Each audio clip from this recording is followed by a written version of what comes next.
Magkano na nga ba ngayon ng mga Honda Big Bikes? Yan ang ating aalamin ngayon. Tara!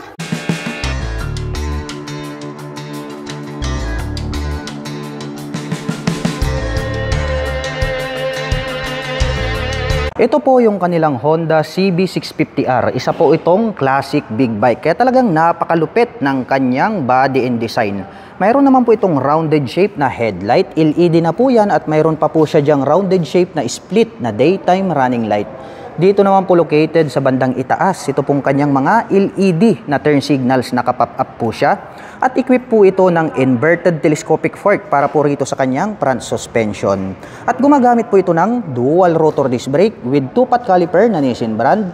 Ito naman pong kanyang cast wheel is matte brown color na Y design. At ang sukat naman po ng kanyang gulong rito po sa harapan, ito po ay mayroong sukat na 120 by 70-17. Naka-fully digital meter panel display, naka-mechanical key ang ignition, at ito po ay naka-naked handlebar. At mayroon naman po itong fuel tank capacity na 15.4 liters at mayroon po siyang fuel consumption na 20.9 km per liter. At mayroon po itong 6-speed manual transmission at napakaganda rin po nito pong kanyang upuan. Mayroon po siyang belt dito sa gitna. Ang ganda rin po ng pagkakatahi kaya masasabi natin na matibay.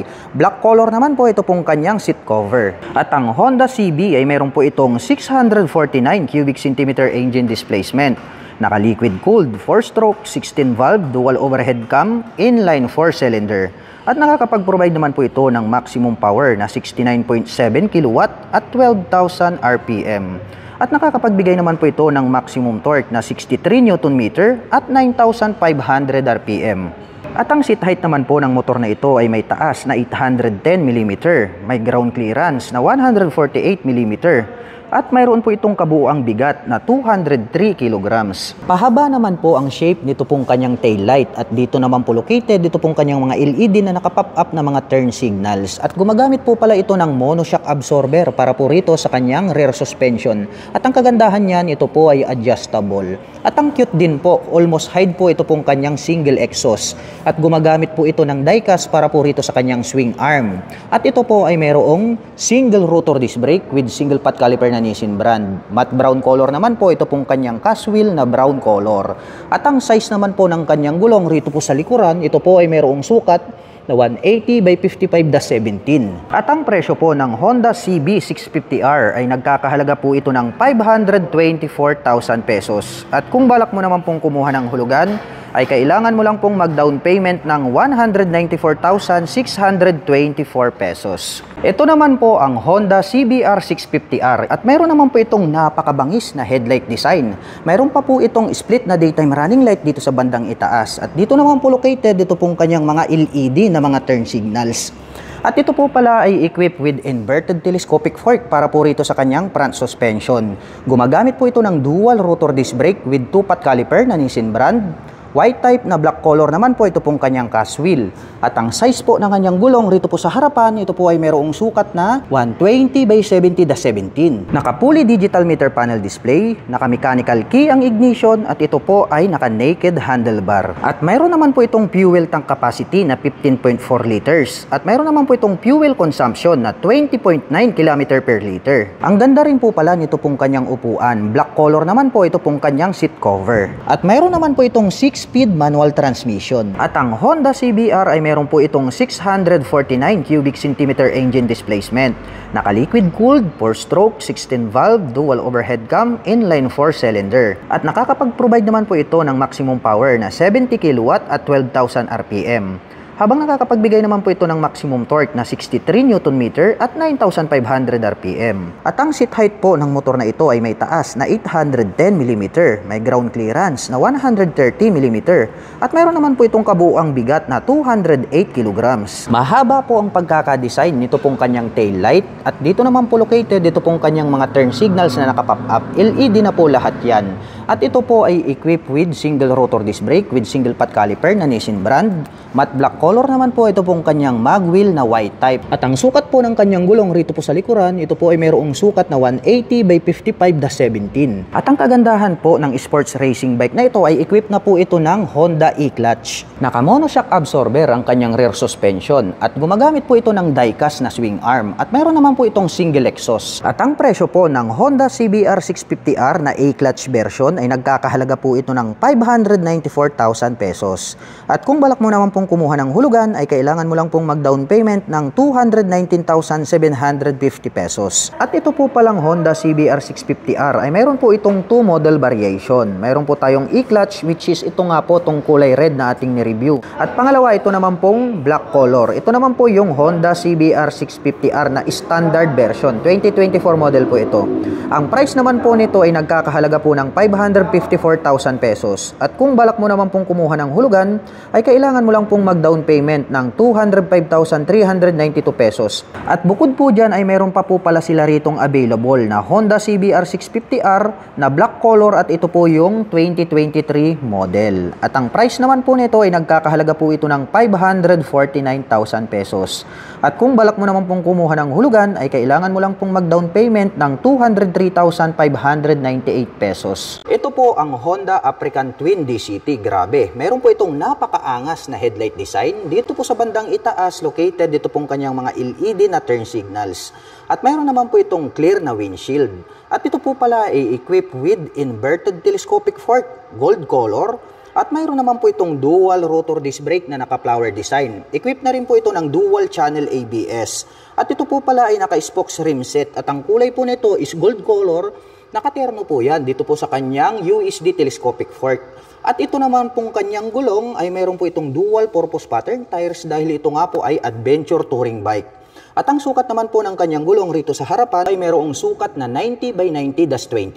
Naka-dual meter panel display, naka-mechanical key ang ignition at ito po ay equipped with HISS.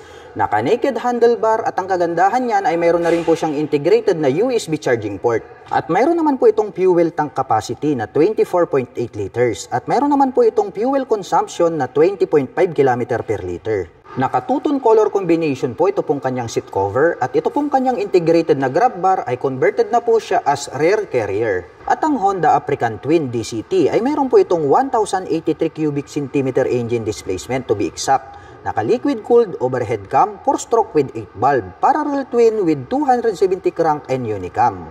At nakakapag-provide naman po ito ng maximum power na 75 kW at 7,500 RPM.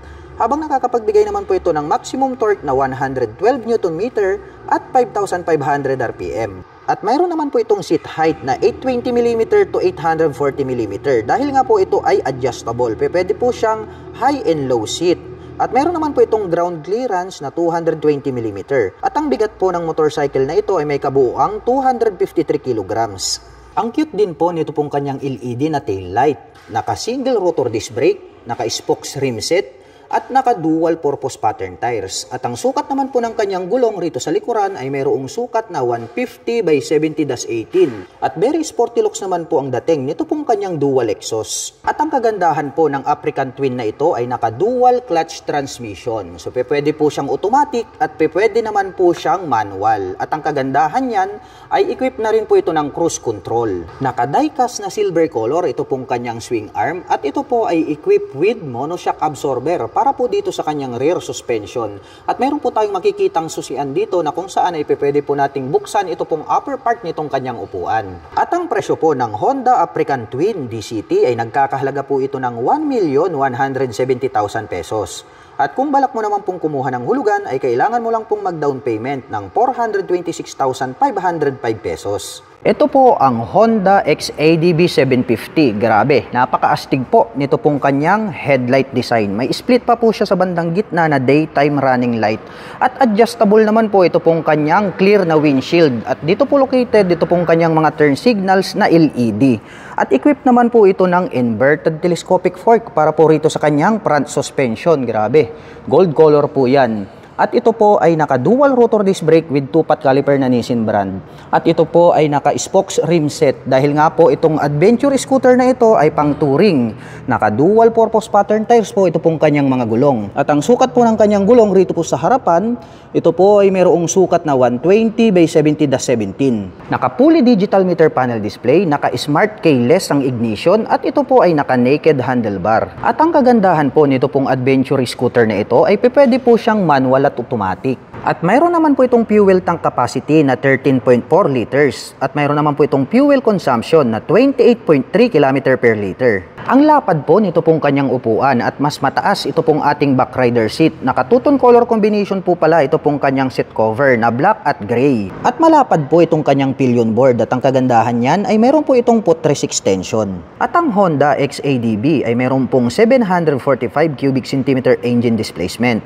Naka-liquid cooled 4-stroke 8-valve single overhead cam parallel twin cylinder at nakakapag-provide naman po ito ng maximum power na 43.1 kW at 6,750 RPM. Habang nakakapagbigay naman po ito ng maximum torque na 69 Nm at 4,750 RPM. At ang seat height naman po ng adventure scooter na ito ay mayroong taas na 820 mm, may ground clearance na 162 mm, at may bigat naman po itong 237 kg.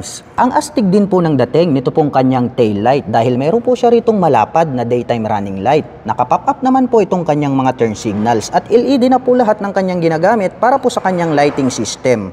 At equipped naman po ito ng single rotor disc brake with single pot caliper na Nissin brand. At gaya po ng sabi ko sa inyo, ito po ay naka-dual purpose pattern tires. At ang sukat naman po ng kanyang gulong rito po sa likuran, ito po ay mayroong sukat na 160 by 60-15. Naka-diecast naman po ito pong kanyang swing arm at equipped po pala ito ng monoshock absorber para po rito sa kanyang rear suspension. At napaka-sporty looks po ang design nito pong kanyang single exhaust. At ito po pala ay naka-chain drive. Meron na rin po siya ritong chain protector. At ang presyo po ng Honda XADB 750 ay nagkakahalaga po ito ng 839,000 pesos. At kung balak mo naman pong kumuha ng hulugan ay kailangan mo lang pong mag-down payment ng 307,692 pesos. Ito po ang Honda Goldwing. Napaka-porma po nito pong kanyang headlight design. At dito po sa kanyang windshield, dito na po naka-install dito pong kanyang mga turn signals. Napaka-astig talaga. At napakalapad at mataas po ito pong kanyang clear na windshield. At dito po sa bandang ibaba, mayroon na din po pala siya ritong built-in na fog light. At ito pong kanyang front suspension ay equipped with diecast na matte black color at mayroon na rin po siyang naka-installed na light reflector. At ito po ay naka-dual rotor disc brake with 2-pot caliper na matte black. At ito po ay naka-caswheel na parang kalesa type. At ang sukat naman po ng kanyang gulong rito po sa harapan, ito po ay mayroong sukat na 130 by 70-18. Combination po pala ng analog at digital. Ito pong kanyang meter panel display. May built-in na mga speakers, naka-keyless ang kanyang ignition, at ito po ay naka-naked handlebar. At kung dysfunction naman ang pag-uusapan, mayroon po tayong heated grip na kung saan ay umiinit po ito pong ating hawakan. At mayroon din po tayo ritong heated seat na kung saan ito pong ating driver seat ay pwede po nating painitin. Ganon din po ito pong ating back rider seat. Nandito naman po yung kanyang switch button. Bukod po dyan ay meron na po siyang cruise control at meron na din po siyang built-in na airbag. At ito po palang clear windshield ay electronic adjustable po ito at nandito naman po ito pong kanyang handbrake. At isa sa mga nagustuhan ko rito ay napakaastig po nito pong kanyang upuan para po siyang sopa kaya talagang magiging comfortable ang inyong riding. At mayroon pa pong built-in na 2 speakers dito po sa magkabila. At mayroon naman po itong fuel tank capacity na 21 liters at mayroon naman po siyang fuel consumption na 18.5 km per liter. At ang Honda Goldwing ay mayroon po itong 1,833 cubic centimeter engine displacement. Naka-liquid cooled 4-stroke 24-valve single overhead cam flat 6 at nakakapag-provide naman po ito ng maximum power na 93 kW at 5,500 RPM. Habang nakakapagbigay naman po ito ng maximum torque na 169 Nm at 4,500 RPM. At ang seat height naman po ng maxi scooter na ito ay may taas na 745 mm, may ground clearance na 129 mm, at mayroon naman po itong kabuuang bigat na 388 kg. At ang kagandahan po ng maxi scooter na ito ay pwede po siyang manual at automatic. Mayroon po itong 7-speed forward at mayroon din po itong reverse. Malapad po ito pong ating pillion step para sa ating rider at mayroon naman po itong diecast na side stand at mayroon din po itong tubular na metal na center stand. At napakaganda po ng pagkakadesign nito pong kanyang pillion step para sa ating back rider dahil hindi po natin halata na mayroon po siyang pillion step dyan. At napakaastig po pala ng pagkakadesign nitong kanyang mga tail light at included na po rito yung kanyang mga turn signals. At mayroon po pala itong dual exhaust dito sa kanan, mayroon din po itong dual exhaust dito sa kabila. At ito po ay naka-single rotor disc brake at ang sukat naman po ng kanyang gulong rito sa likuran, ito po ay mayroong sukat na 200 by 55-16. At ito po ay equipped with traction control at naka-dual channel ABS na rin po ito. At ang kagandahan po nito pong kanilang Honda Goldwing ay meron na po itong built-in na side box, napaka-astig, metallic white naman po yung kanyang color. At may nakalagay naman po rito na gold wing na 3D emblem. At mayroon na rin po itong built-in na top box o hindi nyo na kailangang bumili dahil nga po integrated na ito. Straight out from casa, mayroon na po kayong mga lalagyan. Dito naman po sa bandang gitna may nakalagay po rito na Honda 3D emblem. Combination po pala ng black, red at white, ito pong kanyang built-in na top box. At ang presyo po ng Honda Goldwing ay nagkakahalaga po ito ng 2 million pesos. At kung balak mo naman pong kumuha ng hulugan, ay kailangan mo lang pong mag-down payment ng 724,432 pesos. Ito naman po yung kanilang Honda CL500. Mayroon po itong rounded shape na headlight design. Gumagamit din po ito ng 4 projector lights. At bilog din po ito pong kanyang mga naka-pop up na mga turn signals. At gumagamit naman po ito ng traditional na telescopic fork dito sa harapan. At nagkaroon po siya dyan ng rubber boots. Mayroon naman po itong single rotor disc brake with 2-pot caliper na Nissin brand. At ito po ay naka-cast wheel. At itong kanyang gulong ay naka-dual purpose pattern tires. At ang sukat naman po ng kanyang gulong rito sa harapan, ito po ay mayroong sukat na 110 by 80-19. Naka-fully digital meter panel display, naka-mechanical key ang ignition, at ito po ay naka-naked handlebar. At mayroon naman po itong fuel tank capacity na 12.2 liters. At mayroon naman po siyang fuel consumption na 27.1 km per liter. At mayroon naman po itong 6-speed manual transmission. Ang astig din po nito pong kanyang upuan. Matte black color naman po itong kanyang seat cover at nagkaroon po siya rito ng belt sa bandang gitna. At ang Honda CL ay meron po itong 471 cubic centimeter engine displacement, naka-liquid cooled dual overhead cam, 4-stroke 4-valve 2-cylinder. At nakakapag-provide naman po ito ng maximum power na 33.8 kW at 8,500 RPM. Habang nakakapagbigay naman po ito ng maximum torque na 43.3 Nm at 6,000 RPM. At ang seat height naman po ng motor na ito ay mayroong taas na 790 mm, may ground clearance na 155 mm, at mayroon naman po itong kabuuang bigat na 190 kg. Oblong naman po ito pong shape ng kanyang tail light at rounded shape naman po ito pong kanyang mga turn signals. At ito po ay equipped with dual shock absorber para po dito sa kanyang rear suspension. At ang kanyang swing arm is tubular po siya na metal, black color. Ang kanyang cast wheel is white type po na black color. At ito pong kanyang gulong is naka-dual purpose pattern tires. At ang mga sukat naman po nito pong kanyang gulong rito po sa likuran, ito po ay mayroong sukat na 150 by 70-17. Naka-single rotor disc brake with single pot caliper na Nissin brand. At napaka-astig naman po ng dating nito pong kanyang dual exhaust. At ang presyo po ng Honda CL500 ay nagkakahalaga po ito ng 409,000 pesos. At kung balak mo naman pong kumuha ng hulugan, ay kailangan mo lang pong mag-down payment ng 153,345 pesos. Ito po ang Honda NX500. Napaka-astig po nito pong kanyang headlight design. Dito naman po located, dito pong kanyang mga LED na turn signals. At mayroon naman po itong clear color na visor. At ito po ay equipped with inverted telescopic fork, glossy black color, naka-dual rotor disc brake na flower design, at equipped na po ito ng dual channel ABS. At ang kanya pong gulong rito sa harapan ay naka-dual purpose pattern tires.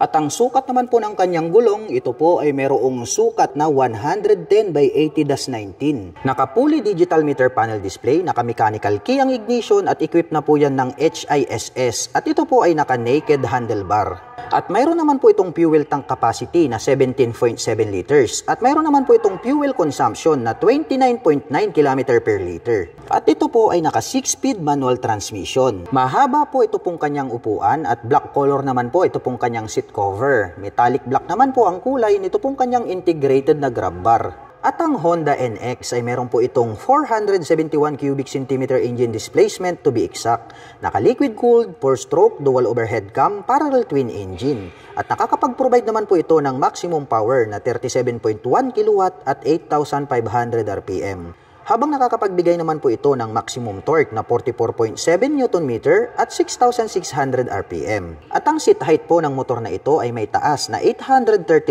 mm, may ground clearance na 181 mm, at may bigat naman po itong 196 kg.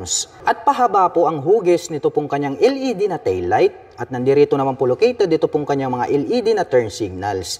At ito po ay naka-single rotor disc brake with single pot caliper para sa kanyang rear braking system. Ang kanyang cast wheel is matte black color na Y design. At ito po ay naka-dual purpose pattern tires. At ang sukat naman po ng kanyang gulong rito po sa likuran, ito po ay mayroong sukat na 160 by 60/17. At ito po ay mayroong dual exhaust. At equip naman po ang kanyang suspension dito sa likuran ng monoshock absorber. At ang presyo po ng Honda NX500 ay nagkakahalaga po ito ng 409,000 pesos. At kung balak mo naman pong kumuha ng hulugan ay kailangan mo lang pong mag-down payment ng 153,345 pesos. Ito po ang Honda Rebel 500. Mayroon po itong rounded shape na headlight design. Gumagamit po ito ng 4 projector lights. At ito pong kanyang mga turn signals ay bilugan lang din dahil nga ito po ay isang classic bike. At equipped naman po ito ng traditional na telescopic fork, black color. At mayroon naman po itong single rotor disc brake along with 2-pot caliper. At ito pong kanyang cast wheel is matte brown color. At ito naman pong kanyang gulong is naka-semi dual purpose pattern tires. At ang sukat naman po ng kanyang gulong rito po sa harapan, ito po ay mayroong sukat na 130 by 90/16. Naka-fully digital meter panel display, naka-mechanical key ang ignition, at ito po ay naka-naked handlebar. At mayroon naman po itong fuel tank capacity na 11.2 liters at mayroon naman po itong fuel consumption na 27 km per liter. Ang cute po pala nitong kanyang upuan. Black color naman po ito pong kanyang seat cover. At mayroon naman po itong 6-speed manual transmission. At ang Honda Rebel ay mayroon pong 471 cubic centimeter engine displacement. Naka-liquid cooled 4-stroke dual overhead cam parallel twin with 8 bulbs. At nakakapag-provide naman po ito ng maximum power na 33.8 kW at 8,500 RPM. Habang nakakapagbigay naman po ito ng maximum torque na 43.3 Nm at 6,000 RPM. At ang seat height naman po ng motor na ito ay may taas na 690 mm, may ground clearance na 136 mm at mayroon naman po itong bigat na 191 kg. Oblong naman po ito pong kanyang LED na taillight, bilugan naman po ito pong kanyang mga turn signals at ito po ay equipped with dual shock absorber para po dito sa kanyang rear suspension. At equipped po ito ng tubular metal na swing arm. At ito pong kanyang mag wheels is matte brown color. At ang sukat naman po ng kanyang gulong rito sa likuran, ito po ay mayroong sukat na 150 by 80/16. Naka-single rotor disc brake with single exhaust. At equipped na rin po ito ng dual channel ABS. At ang presyo po ng Honda Rebel 500 ay nagkakahalaga po ito ng 399,000 pesos. At kung balak mo naman pong kumuha ng hulugan, ay kailangan mo lang pong mag-down payment ng 149,755 pesos. Ito po ang Honda Transalp XL750. Mayroon po itong maangas na headlight design. Meron po itong clear visor at dito naman po located ito pong kanyang mga LED na turn signals. At ito po ay equipped with inverted telescopic fork. Mayroon po itong dual rotor disc brake na naka-flower design. At ito pong version na to ay naka-spokes rim set dahil nga ito po ay isang adventure touring bike. At ito naman po ay naka-dual purpose pattern tires. At ang sukat naman po ng kanyang gulong rito po sa harapan, ito po ay mayroong sukat na 90 by 90/21. Naka-fully digital meter panel display, naka-mechanical key ang ignition at equipped na po ito ng HISS. At ito po ay naka-naked handlebar. At mayroon naman po itong 16.9 liters na fuel tank capacity. At mayroon naman po itong fuel consumption na 23.5 km per liter. Malapad po itong kanyang upuan at malambot. Black color naman po itong kanyang seat cover. At ito naman pong kanyang integrated na grab bar ay converted na po siya as rear carrier. At ang Honda Transalp ay mayroon po itong 755 cubic centimeter engine displacement. Naka-liquid cooled overhead cam 4-stroke with 8 bulb. Parallel twin with 270 crack and unicam. At nakakapag-provide naman po ito ng maximum power na 67.5 kW at 9,500 RPM.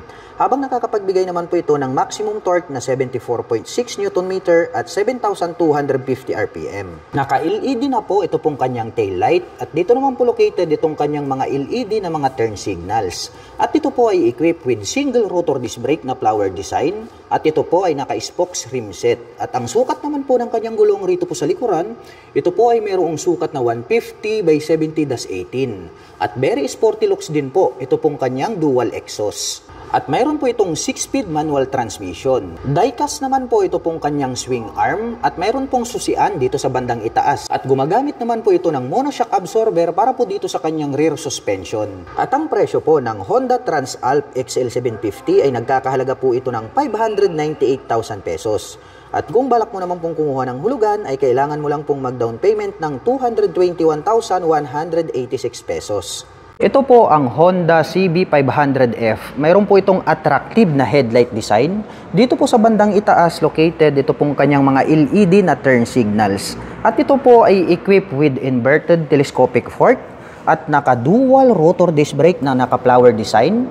Matte black color naman po ito pong kanyang cast wheel na Y design. At ito pong kanyang gulong rito po sa harapan, ito po ay mayroong sukat na 120 by 70-17. Naka-fully digital meter panel display, naka-mechanical key ang ignition, at equipped na rin po yan ng HISS. At ito po ay naka-naked handlebar. At mayroon naman po itong fuel tank capacity na 17.1 liters. At mayroon po itong fuel consumption na 28.6 km per liter. At mayroon naman po itong 6-speed manual transmission. At ang astig din po nito pong kanyang upuan, mas mataas po itong upper part nito pong ating backrider at mayroon na rin po siyang belt dyan at may susian po rito sa gitna. At ang Honda Big Bike po na ito ay mayroon po itong 471 cubic centimeter engine displacement, naka-liquid cooled, 4-stroke dual overhead cam, parallel twin engine at nakakapag-provide naman po ito ng maximum power na 35 kW at 8,500 RPM. Habang nakakapagbigay naman po ito ng maximum torque na 43.2 Nm at 6,500 RPM. At ang seat height naman po ng motor na ito ay may taas na 789 mm, may ground clearance na 144 mm, at mayroon naman po itong bigat na 189 kg. Triangle shape naman po ito pong kanyang tail light at nandirito naman po located ito pong kanyang mga LED na turn signals. At ito po ay equipped with single rotor disc brake na flower design. Matte black color naman po ito pong kanyang cast wheel. At ang sukat naman po ng kanyang gulong rito po sa likuran, ito po ay mayroong sukat na 160 by 60-17. At mayroon naman po itong dual exhaust at gumagamit po ito ng monoshock absorber para po dito sa kanyang rear suspension. At ang presyo po ng Honda CB500F ay nagkakahalaga po ito ng 379,000 pesos. At kung balak mo naman pong kumuha ng hulugan ay kailangan mo lang pong mag-down payment ng 142,576 pesos.